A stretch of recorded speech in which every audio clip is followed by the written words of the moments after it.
Alright, so here we are.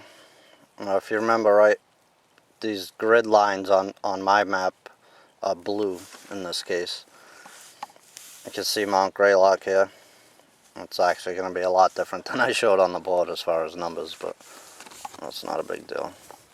Alright, you can see the protractor in the bottom right hand corner of your protractor. It starts with 0, so from right to left all the way up to 1,000. Like I said when we were talking, you always read grid coordinates right and up. So you're going to start, if you're looking for Mount Greylock, in this right hand corner, bottom left hand corner, so you can read it to the right, how your numbers go there, and then up.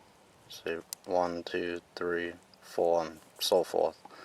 So if I wanted to find that BM, if you guys remember what that is, it's just a benchmark, which means it was actually a survey team went out and got a pinpoint accurate measurement how far above sea level that benchmark is. That's all that means. So if we wanted to find that little dot there, which is the benchmark, would start from the right, sliding our protractor over until our vertical line was centered on that dot, which is about right there. And hopefully you guys can see that. So we're right before the 4 here. And I didn't open my map up all the way to get the numbers on the left and right. But this vertical line here, if we're reading it right and up, this line here is 50 on my map. So the first 2 digits of my grid coordinate are going to be 50, and then we're right before the 4. So if we want, we'll just say that this east-west line is 20, just so I don't have to move the camera and unfold the map. So this east-west line is 20. Our vertical line here is 50. So if we wanted just a 4-digit grid coordinate to this grid square, it would be 50 and then 20.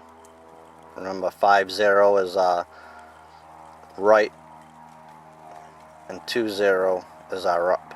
So 50, 20 would put you in this grid square, which is the top of Mount Greylock. A 6-digit grid coordinate,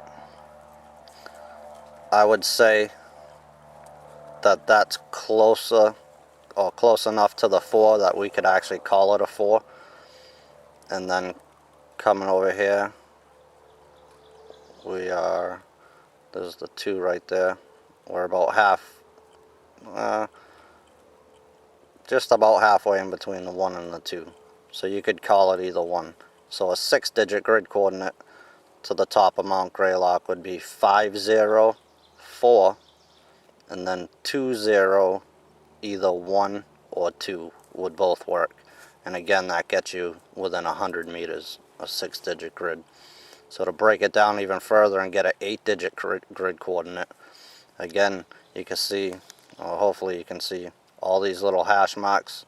There's actually 4 of them, 20-meter increments, like I said. So an 8-digit grid coordinate for this would actually be 50, and we're not quite at the 4 yet.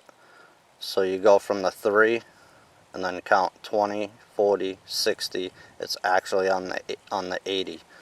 So it'd be an 8. So 50, 8, 0, and then 20, 1. I have to lean over and look at that. 1, 2. It's on the 3rd hash mark, which would be 6. So it'd be 20, 6, 0 would get you your 8-digit grid coordinate, which would put you 10 meters, within 10 meters of that benchmark, which is about 30 feet or so. So that's pretty accurate. And like I said, a 10-digit grid coordinate you don't really need to concern yourself with, but if you want to be all high speed and stuff, you can just break it down even further. this line right here is actually right on the little hash mark before the 4. So you could call this 503800, and your next 5 parts of that 10-digit grid would be 201, and it's just after the 3rd hash mark, 135. So 20135, and that would be a 10-digit grid coordinate, and that would put you within 3 feet of that benchmark. So hopefully you guys can see all that. I know it's a little blurry up here. It's just an old protractor, that's all. But that's grid coordinates on the map. You know, we talked about the 4, 6, 8, and 10-digit grid coordinates. I'm going to reset the camera, and we're going to talk a little bit more about this, and then wrap up this video. Stay with me. That's going to conclude my video on grid coordinates. I think it's pretty easy, actually. Hopefully you guys are tracking on that. Just one thing, I know somebody's probably going to throw the comment out there, so I'm just going to touch on it now. Depending on what protractor you have, you don't necessarily have to read the map right and up when you're plotting grid coordinates. They do have protractors that read the other way, but it just makes it easier. Again, the simple KISS acronym, keep it simple, stupid. It's worked for me. You know, you don't confuse yourself and do it one way this time and then try it a different way and jack yourself all up. So again, they do make protractors. I actually picked one up at Staples. It does a lot of different things. It's pretty nice. But you can spin it and read it right and up, or the other way around. It doesn't really matter.